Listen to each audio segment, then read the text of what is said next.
السلام علیکم شیخ صاحب، میری کچھ لوگوں سے ملاقات ہوئی تو وہ چند اشکال پیش کر رہے تھے، جس میں تو یہ تھا کہ جو موجودہ حکمران ہیں ان کی حیثیت نہیں ہے کہ ہم ان کی السمع و الطاعہ کریں، کیونکہ یہ لوگ تو یعنی ہم نے نہ تو ان کی بیعت کی ہے، تو لہٰذا جس کی بیعت نہ کی جائے وہ امام کے درجے پہ فائز نہیں ہو سکتا، اور لہٰذا وہ جو حدیثیں امام کی تاکید پر آتی ہیں کہ امام کی جماعت کو مضبوطی سے تھام لو اور جو ہے نا خروج نہ کرو، تو وہ کہہ رہے ہیں ہم ان کو نہیں مانتے، اس وجہ سے کہ نہ تو ہم نے ان کی بیعت کی ہے اور نہ ہی ان پر وہ حدیثیں صادر آتی ہیں، بلکہ وہ ایک خلافت کے امور میں سے ہیں۔ تو جزاک اللہ، اس کا جواب دے دیں، اور اگر اس کے اوپر کوئی مواد ہو تو وہ بھی سینڈ کر دیں۔ وعلیکم السلام ورحمۃ اللہ وبرکاتہ۔ جی طاہر عبداللطیف، آپ نے فرمایا کہ کچھ لوگ ہیں جو کہتے ہیں کہ یہ حکمران ہمارے امیر نہیں ہو سکتے کیونکہ ہم نے ان کی بیعت نہیں کی، ہم ان کو تسلیم نہیں کرتے، یہ احادیث جو ہیں یہ خلافت کے امور کے بارے میں، ان کے بارے میں نہیں۔ یہ جو جتنی بھی باتیں آپ نے ذکر کی ہیں یہ ساری پرانے اور دور حاضر کے جتنے بھی خوارج ہیں ان سب کی یہی دلیل ہے، یہی باتیں ہیں اور یہی ان کے عقیدے ہیں۔ وہ کہتے ہیں کہ ہم نے ان کی بیعت نہیں کی۔ شریعت نے کب فرض قرار دیا کہ ہر بندہ حکمران کی بیعت کرے؟ جب کسی حکمران کو مملکت کے چند لوگ مقرر کر دیتے ہیں اور اس کی حکومت طے پا جاتی ہے، پھر چاہے آدھا ملک اس کو تسلیم نہ کرے، وہ سب کے سب ان کے اوپر فرض ہے کہ وہ اس کو اپنا امیر سمجھیں۔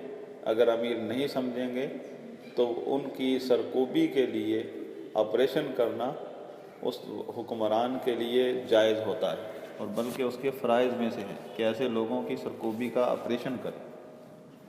جیسے سیدنا ابو بکر رضی اللہ عنہ کے بارے میں بھی تو لوگوں نے یہی کہا تھا، ہم ان کو تسلیم نہیں کرتے۔ اب بعد میں جب نبی صلی اللہ علیہ وسلم کی وفات ہوئی تو انہوں نے یہی کہا تھا کہ ہم آپ لوگوں کو کیسے تسلیم کریں، ہم تو رسول صلی اللہ علیہ وسلم کو مانتے تھے بس۔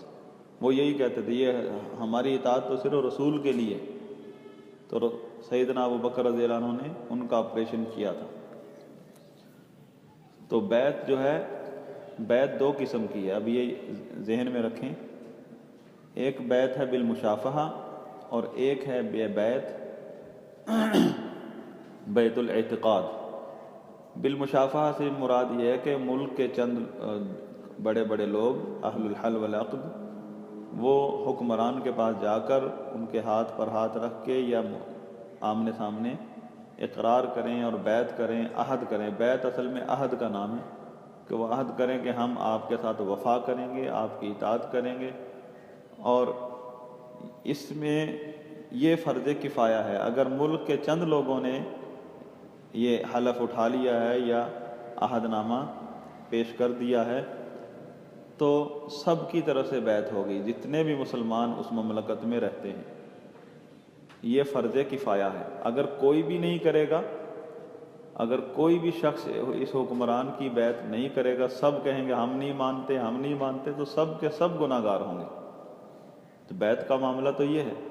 اگر یہ سمجھتے ہیں کہ ہم نے ہاتھ پر ہاتھ رکھ کے بیعت نہیں کی اس لیے ہمارے حکمران نہیں ہیں، تو ان کی اس بات سے جان نہیں چھوٹے گی، بلکہ اگر انہوں نے نہیں بیعت کی، کیا کسی اور نے بھی نہیں کی؟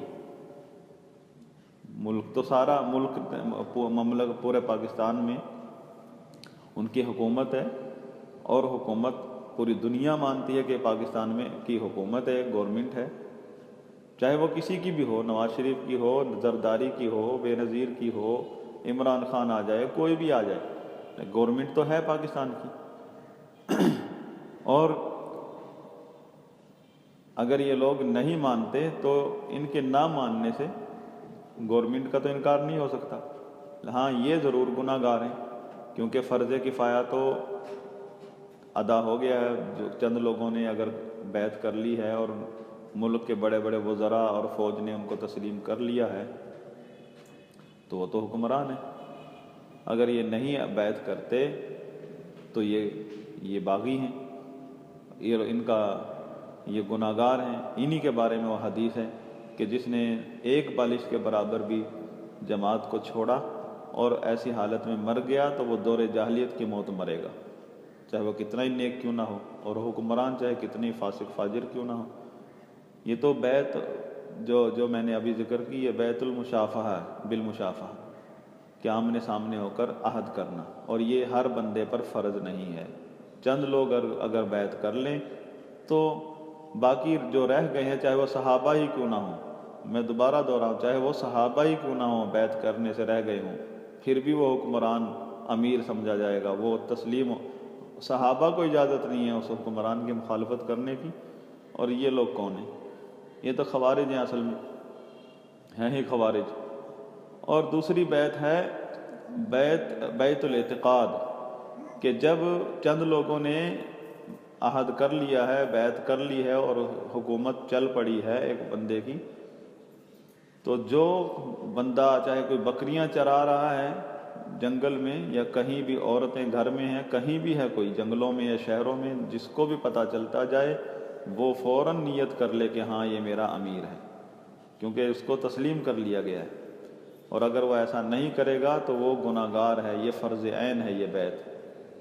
اور ان سب کو پتہ نہیں ہے کیا کہ پاکستان کی ایک گورنمنٹ ہے، تو یہ اس کا انکار کیوں کر رہے ہیں، جبکہ ان کے اوپر فرض ہے کہ اس کو تسلیم کریں اور اس کو اپنا شرعی ادارہ سمجھیں۔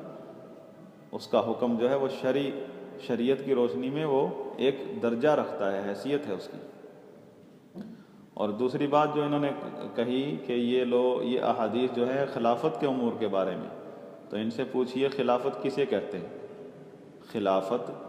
خلافت، امارت، حکومت ایک ہی چیز ہے، حکومت کے بارے میں ہے نا، اور حکمرانوں کے بارے میں یہ شاید انہوں نے یہ ذہن بنایا ہوا ہے کہ حکمران نیک ہوگا، صرف ابوبکر عمر جیسا ہوگا حکمران، خلافت راشدہ جیسا حکمران ہوگا، جبکہ ان لوگوں کے اوپر اگر عمر بھی آ جائے تو یہ اس کو بھی نہیں مانیں گے، کیونکہ ان کی جو خصلت ہے، ان کے جو عقائد ہیں، وہ یہی دلیل ہے اس بات کی کہ یہ لوگ سب کے خلاف خروج کریں گے۔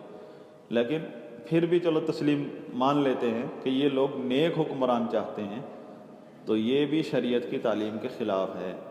رسول اللہ صلی اللہ علیہ وسلم نے صحابہ کو بتایا تھا کہ تمہارے اوپر ایسے حکمران آئیں گے، لا یہتدون بہدائی ولا یستنون بسنتی، کہ جو نہ تو میری ہدایت پر چلیں گے نہ میرے طریقے پر چلیں گے، فیہم رجال قلوبہم قلوب الشیاطین، ان میں ایسے حکمران ہوں گے جن کے دل شیاطین کے دل ہوں گے، فی جسمان الانس، انسان کے جسم میں۔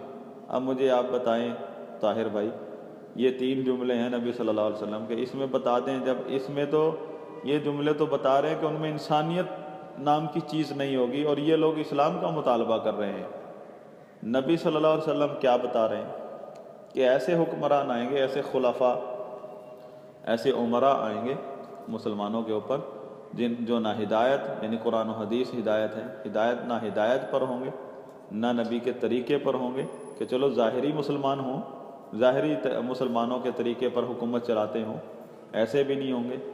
اور چلو کافر حکمران میں بھی انسانیت ہوتی ہے بھائی، اللہ کے نبی نے صحابہ کو ایک کافر اسٹیٹ میں ہجرت کرنے کا حکم دیا، ہجرت حبشہ میں، کافر تھا وہ، نصرانی، لیکن اس میں انسانیت تھی۔ ایک کافر حکمران میں بھی انسانیت اور عدل و انصاف ہوتا ہے۔ اللہ کے نبی نے مسلمانوں کے حکمرانوں کے بارے میں فرمایا، ان کے دیکھنے میں انسانوں کے دھڑ ہیں، اندر شیطان کا دل لگا ہوگا۔ اور یہ صورتحال بتائی ہے اللہ کے نبی نے، اور صحابی نے جب پوچھا تو حکم آپ کا کیا ہے ہمارے لیے، آپ صلی اللہ علیہ وسلم نے فرمایا انہی حکمرانوں کی مانو، انہی کی سنو، چاہے وہ تمہارا مال کھا جائیں، تم کو پیٹیں۔ پھر دوبارہ فرمایا اسمع و اطیع، سن اور مان۔ آپ بتا دیں یہ لوگ بڑے نیک حکمران ڈھونڈتے پھر رہے ہیں، اور صحابہ سے بڑھ کر کوئی نیک ہے، نیک نیت ہے کوئی؟ صحابہ جیسے لوگوں کو حکم یہ ہوا ہے کہ تم نے انہی کی ماننی ہے، انہی کی سننی ہے، ایک اسٹیٹ کا شہری بن کر رہنا ہے۔